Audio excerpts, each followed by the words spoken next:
I know, and you can, I say all this. I've gone through so many of the videos, I've gone through so many Yeah. courses, and He's so answered like a true politician, brother, innit? Like, I watched a few of them last night. He it's answered them hectic. questions like a politician. Well, he answers them like a politician, but I think yeah, I tried to take like I guess a more observable approach to it as opposed to a bias against the centralized financial system. And I watched it from the beginning, and they start off saying they don't have much time. And this is like all of these congressional hearings, they're such a grilling. Like they just want straightforward answers, yes or no. And I guess sometimes it's not as simple as that. And if you're not someone, if you're someone who wants to provide more explanation or context to what your answer is, I can see where it can, how it's being Yeah. portrayed. He has to Um, be careful in what he says, doesn't he? exactly. And this is the thing. And it's the same. But we say that, I've got some like context where he's probably not been so careful with what he said at all. But I think the one of the main things was that they went into was obviously asking if Ethereum was a security. And I know, Michael, if Ethereum, do you want to provide some details if Ethereum is a security, what that means for the likes of sort of the Ripple case? Essentially, I mean, if you look at Ripple was the next thing from Bitcoin, wasn't it? So everyone else was looking at Bitcoin and Ethereum. How did they do it? Now, if you look at any ICO, you'd say they're all securities, but it's once it reaches this stage of decentralization, changes everything. But I don't know. The difficult thing with this for me is you're trying to determine whether something's a security from a case that was it 1930 something? The Howey test? Let me just check. It's the 30s one. Yeah, it's like such an ancient fucking test to apply to such a new technology. So purely based on that, there's no way it can be a security. So for something to be classified by the SEC as a security, it has to meet all points of the Howey test, every single one of them, not just like one or two. Every point's got to be met. There's at least 2 or 3 points that Ripple doesn't adhere to. But I don't know, did you see what was published yesterday? Gary's not the right guy for this. Like I said in the group last time, he has kind of been left in the shit. Have a little bit of I think sympathy he's been for left him. in the shit. Let me share something actually, because there was a statement that's been made here. And what I look at it is I think the SEC or the US is trying to use the SEC to almost get control of the crypto industry. So they're extending beyond what their boundaries are. And I think we've seen that with the way they're reacting to certain events. Let me just share this video. So this is You see the from, Forbes article yesterday? Have we lost Kurt? I think he might have dipped. He'll return. Then look at this. So Your state. I think I need to make an adjustment, don't I, to the sound? No, that was playing then. Oh, could you hear it? Yeah. Statements are a substitute for rules. Do you agree with this statement regarding the digital asset industry? The SEC needs additional congressional authorities to prevent transactions, products, and platforms from falling between the regulatory cracks. I think that it's a largely non-compliant field. Sir, again, I asked you to comply with my questions, and I'm asking you if you agree with that quote. And I'm going to tell you, I'm quoting you from an August 3rd, 2021 article where you, and I believe you told Congressman Hill earlier that you need congressional authority to regulate stablecoins, and stablecoins happen to be a significant percentage of the crypto markets.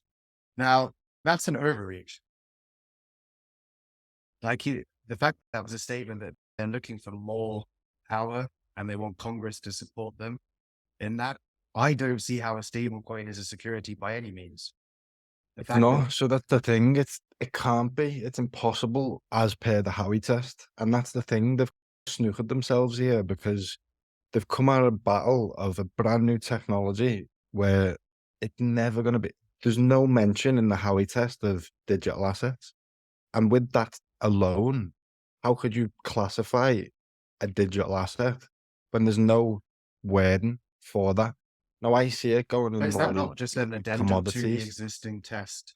This is the problem I see, is that And look, I think we have to be really realistic that when Ethereum and a lot of these coins did pop up in 2016, they were securities. Ethereum was a security. It was only once they dissolved the foundation that they had that level of decentralization. Even things like Algorand and other projects, if you've got a foundation and that foundation owns a majority of the shares, that's not decentralized. If you have a majority of the voting, or you have a majority and own a majority of the coins, that's not decentralized. So that's right. And even when you've got voting mechanisms and DAO-based governance structures that are using coins, it just becomes a whales game. If you've got more coins, you pull the network in every direction you want to. Likewise, like Bitcoin is the same right now. I'm looking at different consensus mechanisms right now that actually has more decentralization and actual, and could be looked at this way properly, because if you look at the hash rate of Bitcoin, majority of it right now is dominated by the US. Likewise, with prior to, I guess, 2021, majority of that hash rate was centralized to China. So all it takes, if you want to overwrite a Bitcoin network, you need 51% majority of those miners. And okay, yes, there's some private miners. We don't necessarily know if there's any sovereign miners out there. That's not something that's been said. I'm sure there is. Definitely is. Obviously, Iran definitely is. And their hash rate is presented on the hash charts as well, but they're not decentralized by any means. Their whole consensus is centralized. See, this is the thing. So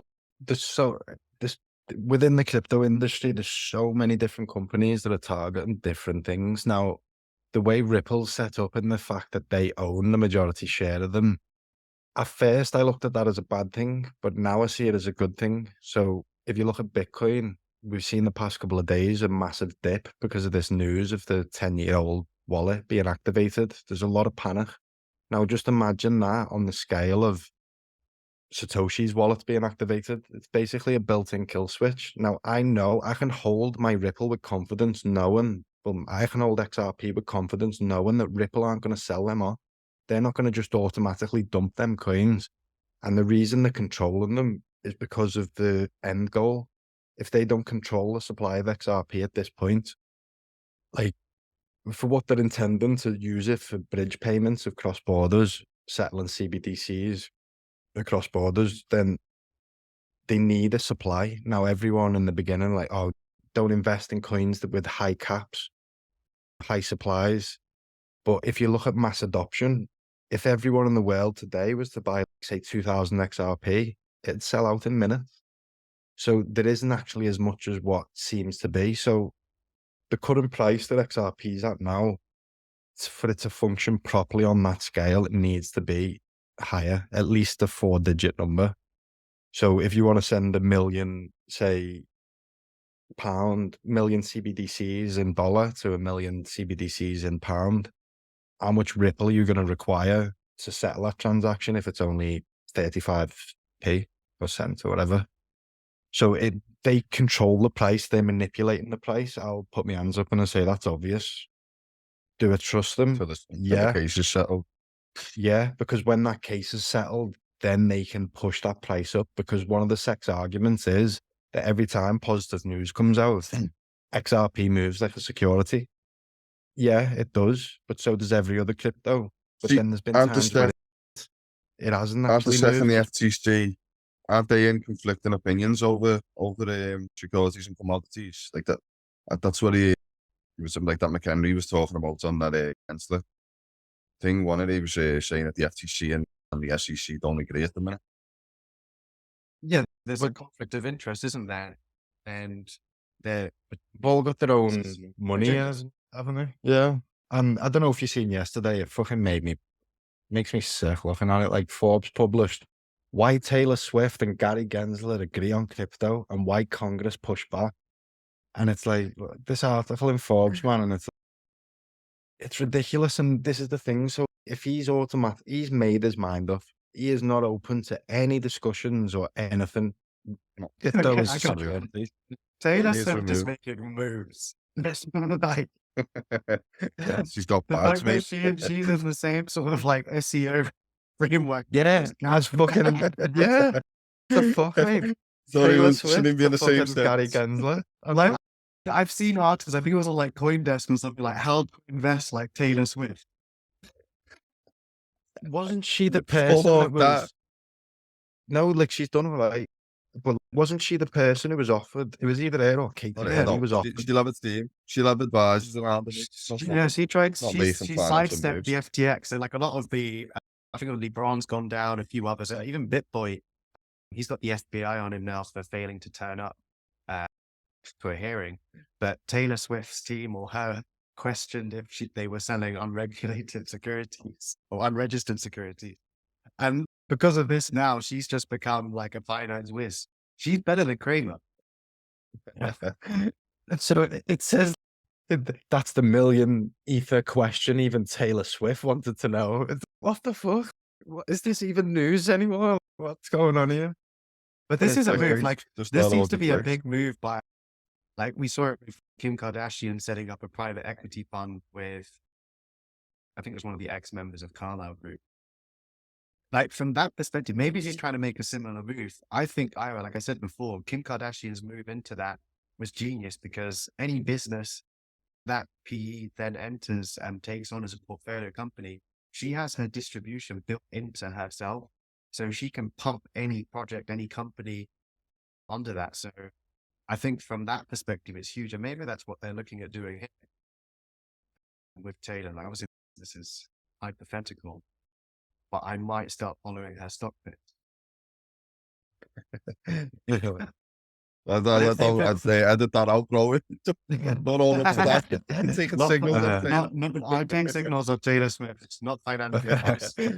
Just got an album now on in the we- background while you're taking fucking trade. But I don't know if you've seen this whole the library ruling that was put out the Seth beat library recently.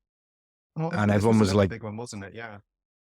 yeah, so they took library to court for basically selling unregistered securities. And it's a lot of people were putting their eyes on the Ripple case, but this was open and closed within the whole XRP lawsuit. And it's not even remotely similar.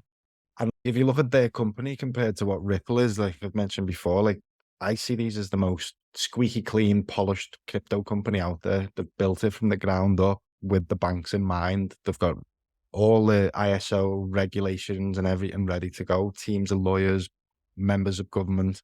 Like this team for me, looking at the team alone, it's bullish as fuck. Now, I can just see this Ripple case being the regulatory framework for the US. Like this is going to be what this is a crypto. If the judge rules Ripple as a cryptocurrency, that's the best outcome. If them words are said like this is not a security, this is a cryptocurrency, it's going to be parabolic because it'll be the only crypto in the US, maybe in the world, that's been given a judge's ruling to say this is this. And then that changes everything. That's bullish for the whole crypto market because then that means the SEC can't go after anyone that looks like Ripple, which includes Ethereum. It includes like a lot of other companies that have set up in the same way. So then that gives a blanket protection to these companies then because of the justice system. They can't then say, well, you're selling unregistered securities. But that's another thing. So that's what I was going to get onto. So if they driving them out. all these companies will move out to the US, and with everything that's going on now with BRICS trying to devalue the dollar, then it'd be in America's best interest to keep all these companies in-house because imagine the taxes. If Ripple is able to take Swift, even a fraction of Swift's business, imagine the tax they're bringing in and the money for the country is phenomenal. And then obviously they're going to be the leaders of cross-border. I don't see Ripple being the only company in this. I do. Obviously, you've got XLM, Hedera, Algo. There's other companies that are going to try and tackle this, but I just think Ripple is going to be the biggest. The case has been good for Ripple. If we actually look at this case, I think whenever anyone hears of a lawsuit, it has this huge negative connotation behind it. But every bit of press that I've seen, and like I may be wrong, I've constantly seen press that said that it's the SEC who's really the ones that are fucking up in this case. And there's no, and as you said, like the XRP is coming out completely clean. And if you look at a competitive environment, 100% local Swift just dominates this market. We've seen Bosco out of India, Russia and China have got their own systems coming out. They might even be using XRP. We don't know. There's definitely going to be other competitors out there, but there's not going to be a single competitor out there that's gone through the regulatory discovery and dig that XRP's got into and come out squeaky clean. You think about how many lawyers have had to go through all of their documentation, go into every member personnel in the numbers, history, everything. Not a single project. Swift hasn't had that. So It'll from that basically perspective, catapult them into the ahead of the game. Like we could see crypto flip, XRP flip Bitcoin very quickly by market cap, just purely up price. But that's what I was saying. Obviously, it's got a dump. There's a lot of long-term XRP holders. So as soon as the court case and we get a lot of momentum, there's also going to be a very sharp downside after it. But even still, like this is another thing where if everyone was to do a cash run now on XRP, there would never be a liquidity problem. Like Ripple, I'm pretty confident they've got the money to back it up. And because they own the majority share anyway, they wouldn't be selling all the Ripple. They'd only be selling a small percentage of the total holdings. So it wouldn't do anything to them. They're taking the loss when XRP goes down. Ripple are carrying that loss with them. They don't care. This is their project that isn't a pump and dump crypto. It's not just there for a quick cash grab. They've got this long-term goal of competing with Swift. And obviously, as we're seeing the acceleration now of CBDCs, it's all lined up. The timing's perfect. Now, if they get this clarity just in time for the announcements of CBDCs, there's no other company to actually compete with them because everyone's going to be like, I'll go to Ripple. We've seen MoneyGram leave Ripple and move to XLM when the court case was announced. I think we might see them move back, to be honest, once all this is out, because obviously it's the platform. It's basically like being a member of the mesh. That's how I see Ripple. If you sign up to Ripple, you've got access to all these companies, all this liquidity across the globe. We are not like Ripple. They're nothing. I'm nobody. Not financial advice. I like Gary, I swear. I'm on Gary's side, I believe. Yeah, I love America. Man, we love America. We love America very much. I love America. But Nah, but one thing you said that was really, I think, quite important was if they don't get their shit together soon with all of this regulatory, and it was in that very apparent in that whole congressional hearing that Gary went on so saying that there's rules, but there's no clarity on those actual rules. So he says you can comply. Yeah, he's asking you to comply, but how the fuck do you comply? And Emma was really good. And he basically comments as well. Yeah, he said to him, he essentially called him out for holding back the industry within America. And if America doesn't sort it out soon, this is going to become a big issue. Like they've obviously got a lot going on right now that they're having to manage, but they won't fall behind. And we've seen the UAE today, yesterday, I think it announced that they're going to have a fully decentralized economy within one of their free zones. And that's a big free zone, by the way. That's Abu Dhabi Global Markets. It's probably the second biggest financial market. It is the second biggest financial market in the UAE. It's where you've got the ability to register foundations and trusts. And actually, that's one of the foundation structures that we spoke about last time is what this would work on. It's going to get really held back. And this That Emma was brilliant. The way he kept reclaiming his time, he said to him, obviously, me limited time, I'd like yes or no answers. Really put him on the spot, didn't he? And then they say when he was dancing around each question, he just kept reclaiming his time and answering it for him. It's clear to see, like you say, back in the day, a lot of these people got away with it, but not now that it's in front of a camera and it's straight onto social media to the whole world to see. We live in a different age now, don't we? Can't answer any questions like the politicians. Have you looked into the Algorand? Gary was shilling Algorand very early on in the last period.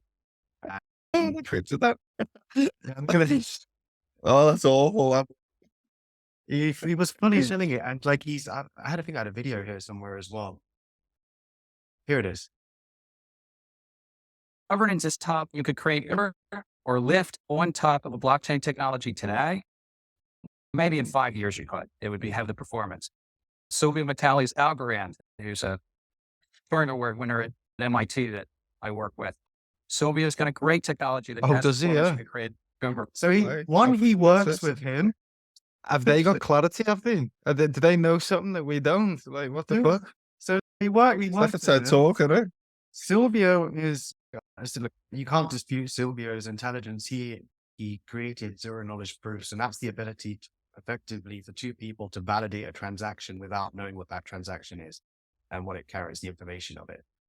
Okay, that's genius. But the fact that this is the credibility that the chairman of the SEC has doing this in a conference of, I guess, a clone of him, judging by that bald head. And I don't know how many other people there. It's the spare ready to go. There'll be like 5 people there. But it looks like he's finance beyond crisis. Like he's talking. Yeah, looks like a TED Public talk. forum. Looks like he's he's trying to sell something. This So is the he's- problem as he's well, though. shilling it. We've talked a lot about, obviously, a positive Ripple outcome, but we haven't really looked at the negative side of it, because if XRP is a security, so is everything else. And are Yeah. these companies going to be able to pay the fines? They're just going to hit the fucking road and run with everyone's cash Yeah. before the regulation hits. And we're going to see the biggest sell-off in crypto ever seen. Brian because Armstrong. He's been if, meeting like- in the UK, hasn't he? Right on. So Yeah. if they don't get the regulatory stuff together, like they'll They're look gone. at other markets. And look Yeah, at the okay, UK. so will the Boris rest of them. Johnson announced that they want the UK to become the crypto hub of the world. So the UK is fully on board with this. We've seen the Bank of England test and piloted Ripple back in 2017, which is still like valid, because how long does it take to implement these things into a bank? Mm. There's so many procedures. Mentions to it on the go through. website, doesn't it? Bitcoin, Yeah, yeah. Ethereum, XRP. Like it And they- groups them up with Bitcoin and Ethereum. Oh, yeah. So the Bank of England statement says cryptocurrencies such as, and labels them Bitcoin, Ethereum, and XRP. Them So, three, on the official site. so that's a statement on the Bank of England website that XRP is a Been on there for a while. cryptocurrency. Yeah. And recent, And though, I as think it well, is, there's though. even recent publications where it says the same thing. So it's like when they mention cryptocurrencies, they're the 3 big ones. And if Ripple didn't get sued by the SEC, they'd still be number 2. So it's Ethereum basically got this free pass essentially, because they never said that the Ethereum was a security, but they said that XRP definitely is. Now, when the lawyers have asked for the policies of SEC employees on holding cryptocurrencies, specifically Ethereum and XRP, they're not willing to share it, because obviously those employees could still buy those things while they're telling people that no, this is a security. So it's there's a lot of conflict there. And then obviously FTX was another thorn in the hip for them, because while they're focusing on shite, basically, the whole, like, we've just seen one of the biggest fucking liquidations in history, like that collapse of FTX. It mainly affected the UAE as well. There were a lot of holders of FTX was based in the UAE. And where's the protection for the consumers? Like the SEC is there to protect the consumer, and they've done Well, nothing. in of the their sort. market, and I think we need to be careful as well. Is obviously the FTX was registered in the Bahamas. What they were doing was not really under their jurisdiction. What is concerning is, once again, Gary having another relationship that is possibly unethical, Conflict of interest. and so that's really, and that hasn't been dug into at all. And I'm surprised it wasn't as well. There was mention on the congressional hearing of FTX, but it was more about the collapse happening under his watch and saying Terra Luna, but it doesn't necessarily fall under their attached. Now, we did have some good news, I guess, on the FTX front this week, with their attorney saying that they've recovered the necessary shortfall in assets to repay. So I'm a little bit happy this week. On that But what front. does that mean for SBF personally? Does that reduce the That's been charge? super quiet. No, I don't think so at all. I think the fact that it's gone bankrupt and he was doing the crime still exists. It's not just because they managed to Doesn't lessen the recover, charge, though. like he still Yeah, with intent tried to, yeah, it's criminal. and then Right. like I'm also excited for the relaunch of FTX. Like and there were, I don't know if it's a confirmation, there was news on it, but like the platform itself had one of the best trading experiences I've had on these Do you exchanges. trust it again, though, to start loading capital up on it? Do you? Look, Well, this it was a really bit comes down shy. to who owns it. I think you'd be stupid to acquire FTX, or it's going to obviously have completely different management. So dig into that. I think the fact that they'll have a lot more regulatory compliance after this would be. I mean, the brand FTX to a layman without rebranding, it's very, you know what I'm Yeah. saying? It's a very dangerous thing to relaunch FTX to a layman, to a uneducated crypto. It's very dangerous to relaunch under the guise of FTX, and because a lot of people aren't going to understand it's new money, going to think, No. oh, the back. Look, at the end of the day, what you want is to, like, I guess you'd have to rebrand, but as long as you can protect those people's assets, I think more than likely people would be pulling all of their assets off of exchanges if it does relaunch and how those assets are returned. Like Yeah, of course. I have received emails that I think the digital claims form is being released soon. So, and we received an email as well that just stated what our account balances were. So they've got all of the details of our accounts. So do you think you're going to will you get reimbursed? Obviously not. Yeah, will you get a I'll get it, percentage? No, I think I'll get everything because from what I understand, Good amount. is that they've managed to cover the full shortfall. Hopefully. Hopefully, man. And this is Good one if of you the do. most, it's one of the most complex bankruptcies because it's not like Madoff in terms of his Ponzi scheme. This one, he was using clients' funds. Firstly, he was creating a synthetic asset which was FT, that you could never short it. And then they were borrowing against it and using it as collateral. Similar aspect to the US dollar, which is why no one seems to have got into that. Yeah, people are starting to wake trick from. Biggest They just- Ponzi goal, right? This is the thing, like that was one of the biggest, maybe it's because people wouldn't understand it, but the fact is that he mirrored the US dollar. There was nothing he didn't do that was different from what the US dollar is today. The fact that he created a coin or an asset out of nowhere, he prevented you from shorting. You can't short the dollar. But you hate and the then- government. and then he was borrowing against it and using it as collateral, which is exactly how the dollar Yeah. works. Which we say, not as we do. Yep. That's exactly what it is, right? And as you say, they'd say, well, hang on, you're doing the same as us, but you can't. We're the government, you're not. You can take that. This corruption runs deep, and I think from the Ripple lawsuit, and then obviously onto FTX now, and then others, we've seen the library case open and close pretty quickly, which will be reopened if Ripple win. And then it's like they've left themselves in a bit of a situation here because they're just exposing to the world the corruption that's going on in the SEC and the rest of the government, because there's such a disconnect between what things should be, and nobody's agreeing on anything at the minute. All these companies that are operating, there's meant to be a law in America, isn't there, where you can't stop innovation as well? Did someone mention that last time? Yeah, there's like a bill or something that's, if something is like innovation, like there's like a kind of way around it.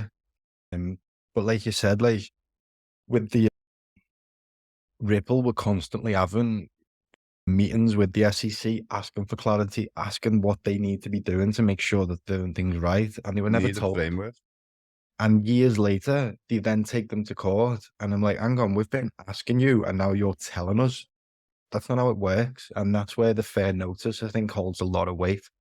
Early on in the case, the SEC tried to throw out the fair notice claims because of they shown a similar situation in a different case where the judge overruled it.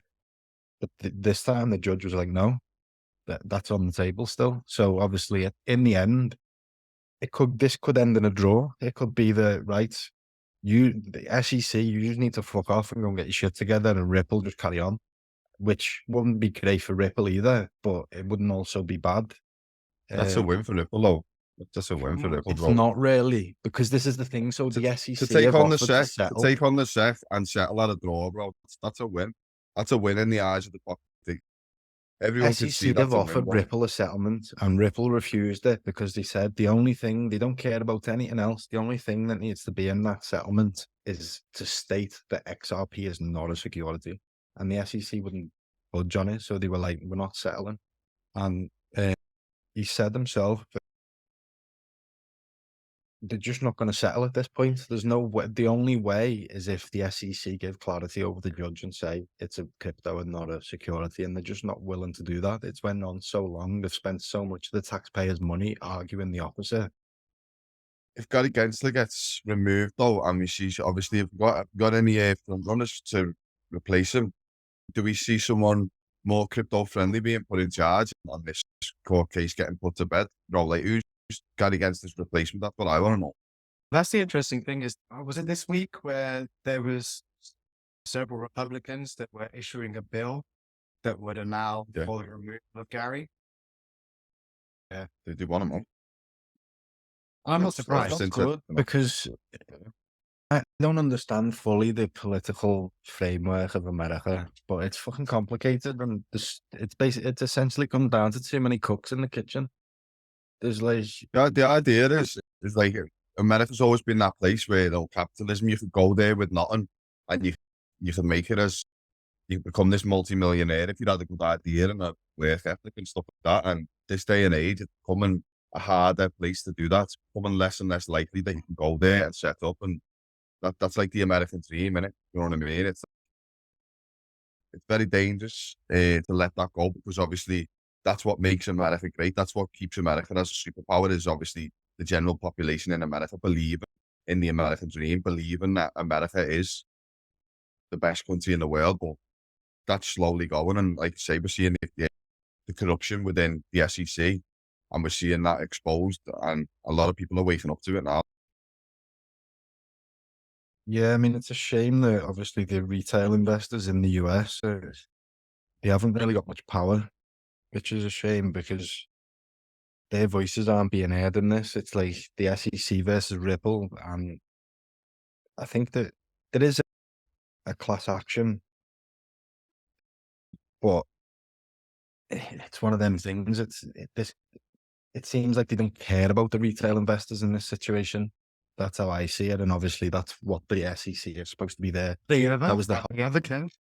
no, and that's the Like, thing, isn't even it? It's like, if we look at like this TikTok with the Restrict Act, is the concern about the people or about the spying in the government systems? Because it was about like all the government firms can have TikTok, etc.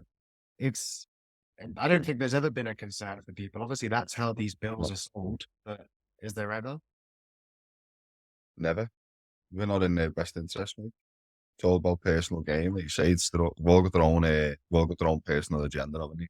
Well, still, look, this is their version of capitalism where it's every man for themselves, it's a dog eat dog world. And the American legal system is set up that way where lawsuits are almost weaponized. Look at that.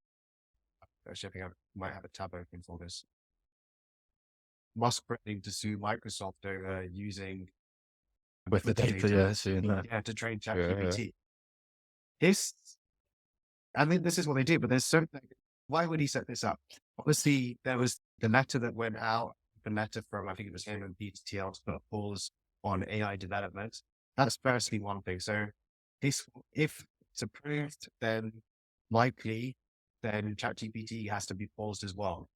Then at the same time, Musk opens up His own version. X.ai. Yeah. Now, and he's referring to this as like a truth GPT to find the truth. Now, is this playing capture? Or, okay, yes, it is playing capture, but it's also, I would say, pretty good. Like, we don't want all of our data to be monopolized once again by a single entity. But A lot of people Bezos start done the to same charge thing in to that him. method. Has he? Yeah, but did you not see Jeff Bezos sued the fuck out of SpaceX? He was basically they sent that many files, they crashed the system and everything. They were like doing the best because obviously was they because were Musk looking was for getting the government contracts. contracts. Yeah. So he was saying it was unfair and all this shit. And mate, the fucking Blue Origin, is it? The flying prototypes. Musk is like delivering supplies to the ISS, putting out He's ahead of satellites. the Like, game. what He the lowered the fuck, cost lad? for NASA, didn't he? Lowered the cost Yeah, massively look for at that. NASA. Looks like a massive dildo. What the fuck's that? It is, lad. Like, It's fucking, it's Austin Powers in it, bro. that's Look at just, this is just some like little spoiled kid who's, I want a $1 trillion. rocket. Look at him, lad. Yeah, look at his house, like, $100 billion. I'm going to edit that little. Oh, You can pray all you want, mate. SpaceX for the win. the way he went up with the cowboy, I thought, bro, what the fuck it is? SpaceX much seemed to when it comes to their plans, despite all the news that came out, like all the Never news meant to about it. leave. It was Yeah, never meant to it leave. was only meant to. It was only meant to achieve at like a 200-kilometer. It was never meant to get to orbit. It's the first time it's launched with the full stack. So the fact that it got off the ground and got into the air, that's why everyone applauded when it exploded. We weren't bothered. It far achieved. It achieved the mission, the goals of the mission. So it didn't get to orbit or not like that, but that was never the intention, bro. I was listening Well, to this is the great All for In America. podcast. The All In podcast. They had Friday's one. They had one of the board members. He was like a first investor into SpaceX and actually talking about the test and what it meant. And essentially, this was I guess I can't remember the correct terminology, but essentially what he was saying was this was the ultimate stressor test. So the stress that was applied to that vessel was the most amount of stress that would ever be applied. So that vehicle will go to space. So they simulated a significant tolerance amount of test. stress on it. Exactly, yeah. There's only so far you can go in simulation and wind tunnels and stuff like that. There's only so far you can go before you start putting and a lot satellites, and which they cost a lot of money to put on there. You want to start, like you say, you want a full tolerance test, you want a full stress test to see, let's test the limitations of this rocket. So we know, like you say, so we know that we can dial back 60% from those tolerances, from those limitations. So once we carry an astronaut, we don't want to even approach 85%. It's about knowing them numbers, in it. So a lot of people with mate, I love the BBC article about Elon Musk, like how they try and demonize and stuff like that. I don't know. I was a little bit. I started thinking Jealousy, I think. Elon, but it is. No, it's jealousy caught into the because BBC the other day. It's not look, if you look at but if you look at But they the ruined kind the of BBC. NASA have been falling behind for years now. Like I learned only a couple of years ago that most space flights up until obviously recent left from Star City, which is in Russia. The Russians are way more advanced than anyone in space. They've got the best rockets, the most successful space flights, everything. But even the NASA astronauts were flying through Star City up until obviously SpaceX now has privatized the space industry in America. You've got competition from Blue Origin. A lot of that was to do with the Soyuz, though, wasn't it? Launching from so obviously when they were going to the International Space Station, they were using a Soyuz capsule, weren't they? So it made sense to go from Russia and stuff like that. Yeah, so it all That's fits straightforward. compatible and whatever. Yeah. But they've got their training, everything, the base, the positioning of it. It's all perfect in a way, but not many flights, if you look over the years, have left from America up until SpaceX. Now, last year was the most successful flight ever of any rocket. I think they put up like it was getting to 200 maybe SpaceX flights where they've been releasing these satellites. They've got more satellites than any country combined. Think about that. Even America, even China, Russia, all of the countries on this planet combined, SpaceX has more satellites. Say, though, SpaceX, is it a bit naive to suggest that SpaceX isn't America at this minute? No, it's the government, bro. He's got them government contracts. He's in there now. No, but that's what I'm saying to you, bro. Is it not naive to? No, it's operating as a Elon Musk country. It's operating as a private company.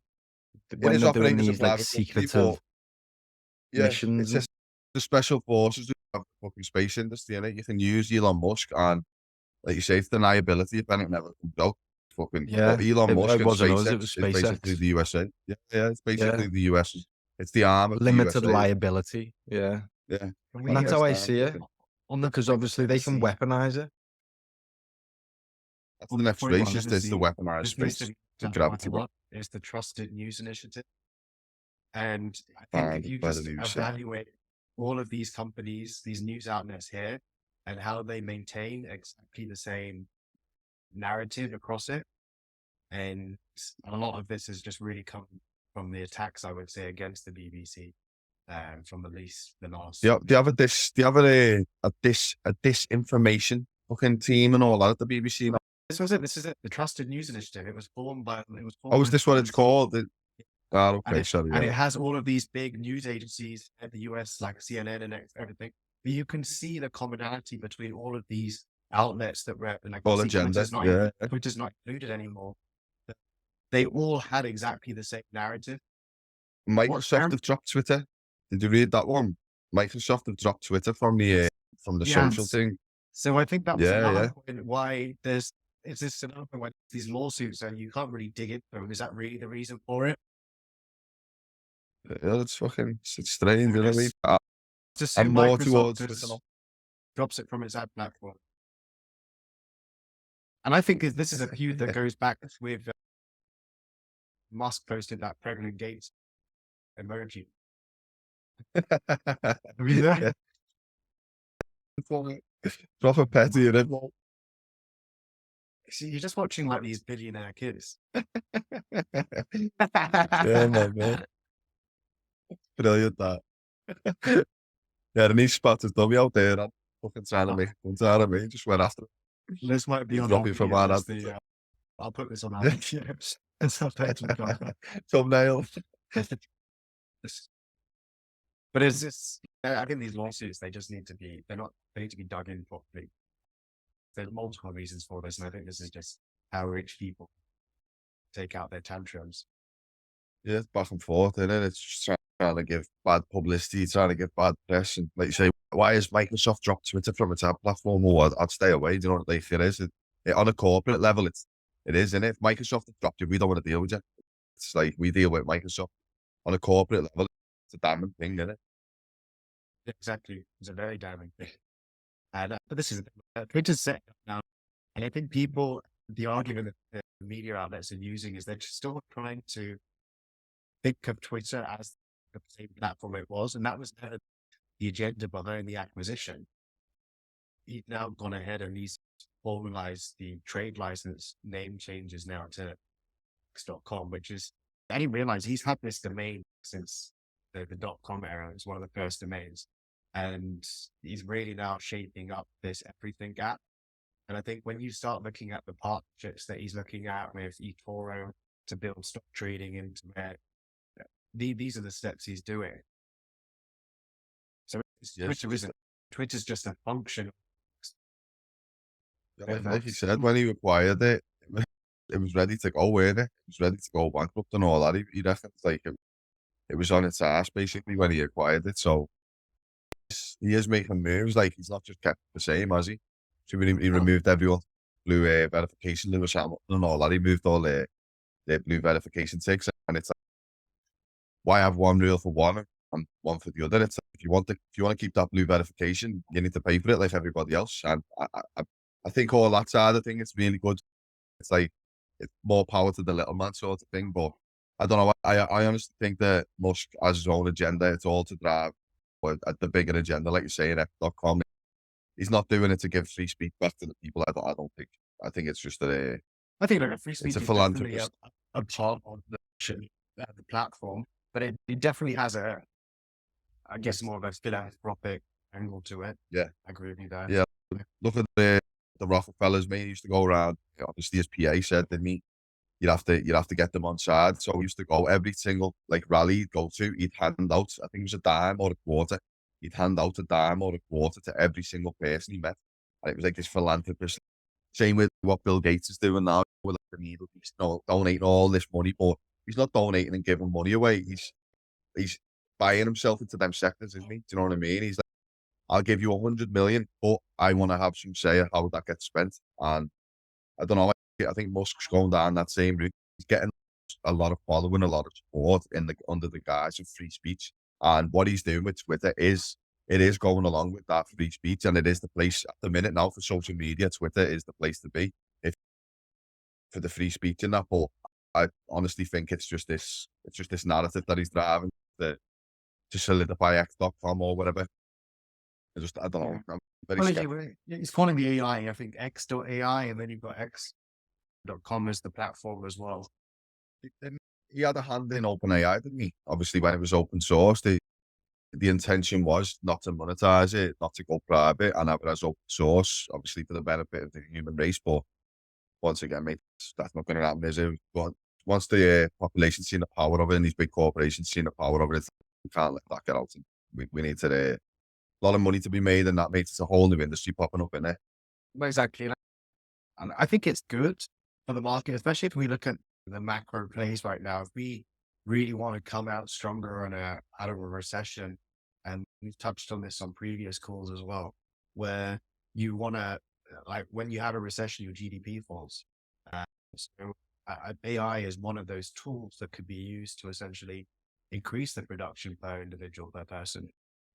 I use it every day in today's work. It's just I've constantly got this chat GPT window open on my vertical screen. And I've just got just different ages. So I've got personas set up for each one, even for the mesh app. I've got one that's doing the marketing. Advisors, Sorry? advisors, isn't it? Each Yeah, one's an advisors, advisor to a different scenario. Advisors. I've got one as an expert on this. And that just anytime I've got a question, I'm someone, I hate 3 words. If someone tells me 3 words, I hate them. I don't know. If you tell me those 3 fucking words and you've got all of these fucking Access, tools yeah, bro. Yeah. and you Yeah. still don't know, that frustrates me. And even then, you're not willing to go out. And You're a couple of clicks away, mate. You're a half an hour's speed for an article away, mate. Like you say, it's just in well, today's you can paste information that age. article link. You can paste it. You can tell OpenAI, say, I don't know, I've got a book. What book have I got here? Let's just take this one here. Classic, Benjamin Graham, Intelligent Investor. You could say, summarize Benjamin Graham's Intelligent Investor into all of the key points. And then each individual, you could read a book essentially in half an hour, a whole book, by breaking it down into those key points and then asking that AI to then expand on each point. And you've got everything that you need. It's amazing. It's both amazing and terrifying at the same time. Like I said, I've got 2 young children, and the thought of them just figuring things out like that is like, not using the processing power that we've got between our ears, and just, I think it's, like you say, it's amazing. It's an amazing tool, but used in the wrong hands, used in the wrong way, it can be detrimental to growth, like human development. I think these kids, you're never gonna, like you say there, you're never gonna have the attention span to sit down and read a book. Why would you do that when we've got these quick tools to analyze? But I think it's great, like you say, for cramming loads of knowledge in.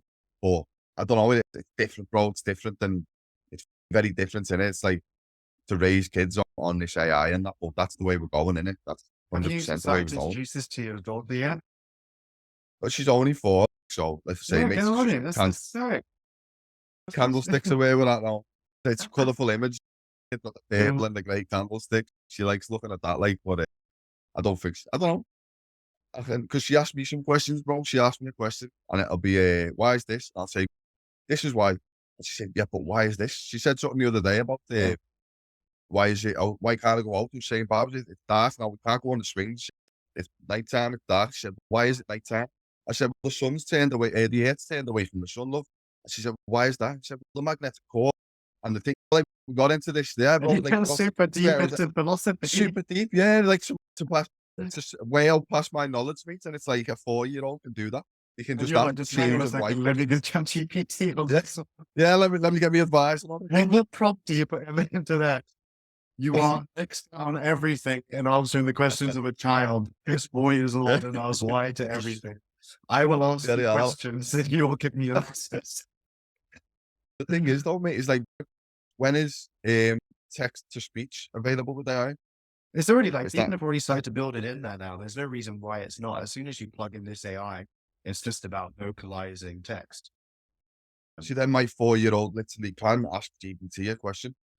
And that's insane, bro. Like, 4-year-old can ask a question and then reword it, and you know what I mean? In a way that's them. Imagine something like primary school GPT or something like that, or teacher GPT, where the prompt and the persona that's been assigned is of an individual who's caring, etc., and like a teacher, but also very layman in their terminology and able to explain it to a child. and the child can ask any question they want. Yeah, consistently as well.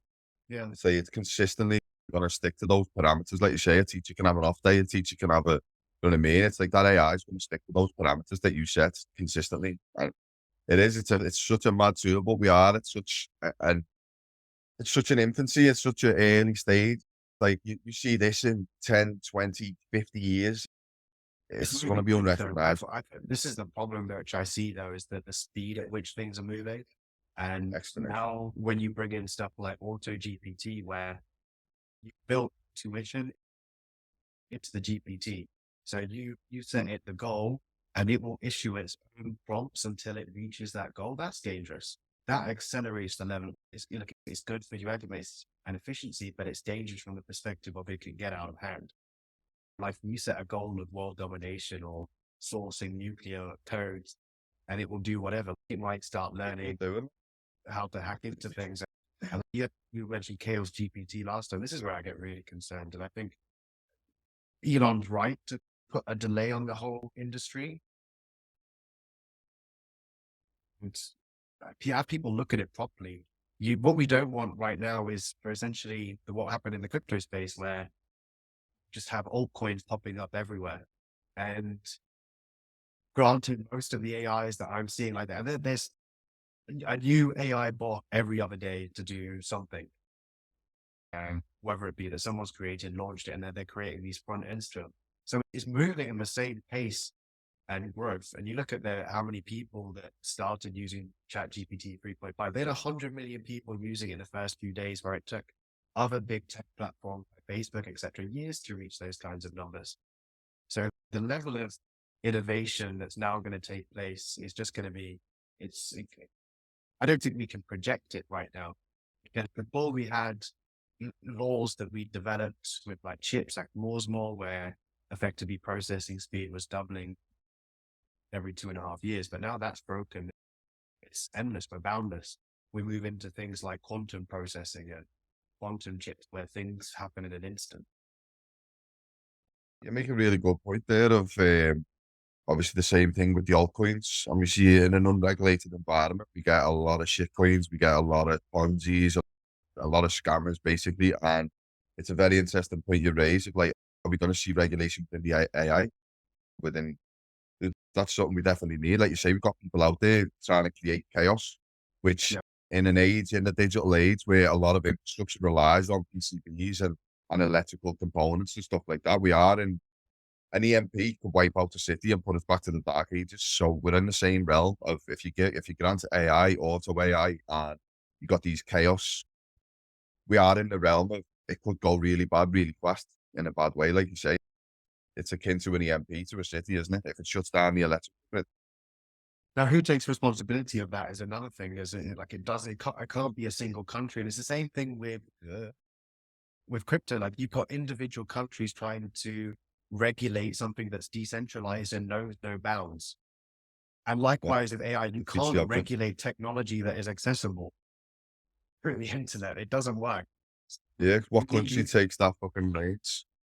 You don't need a single country. You need it to be a decentralized world. You always need like a UN, a United Nations of AI. And like we have in the UAE, we've got a very agile government, and we will establish, if there's a new technology coming on board, we establish a government department or not even a government department, a whole ministry that takes responsibility for that. So we've got a ministry of AI. We've got a ministry of blockchain. Oh, you do? You'd have a ministry of AI? Right. We've already got it. We've had it for years. We've had it for the last 3 years, I would say that. Or maybe 2 Is that one of the only countries? Are you the only country to have that? So you're a global leader, isn't it? From what I know. And like that just comes down to pure agile governance. And it was really early on in the pandemic, I think possibly in March or maybe April 2020, where the government actually announced that they were moving towards like an agile governance structure and trying to slim down governments as opposed to using these big governments. Like the US has no, you essentially are just tripping over bureaucracy to trying to get anything done. And you see these bills, like how long they're taking to pass. Yeah, and it's the left versus the right. It's not the USA trying to better themselves. It's now become the left and the right arguing over what bills to pass. And like you say, it's red tape, bureaucracy. It's something that the likes of China don't have. Yeah, like so China, us here, Russia, like our autocracy allows us to move so much quicker. It's a common goal, isn't it? You're all like you say, it's akin to having a common enemy. It's just having a common goal, isn't it? It's you can all work together to achieve those common goals. There's no massive divide. Like in the West, obviously we have that divide and conquer. A lot of governments will purposely divide the citizens to get what they want and to achieve these things, but it's detrimental to a country as a whole. We've seen that in the United States. The United States has just fell off that over the last 100 years. It's been the absolute pinnacle of a country, hasn't it? No, been the superpower to beat it. Now it's all going downhill, like due to obviously a lot of circumstances, like Well, being these one are of them. all of these points in regard we just raised in regards to like the issues in democracy. Like these have been known for like hundreds of years. Like these were points and failures within democracy that even Plato mentioned.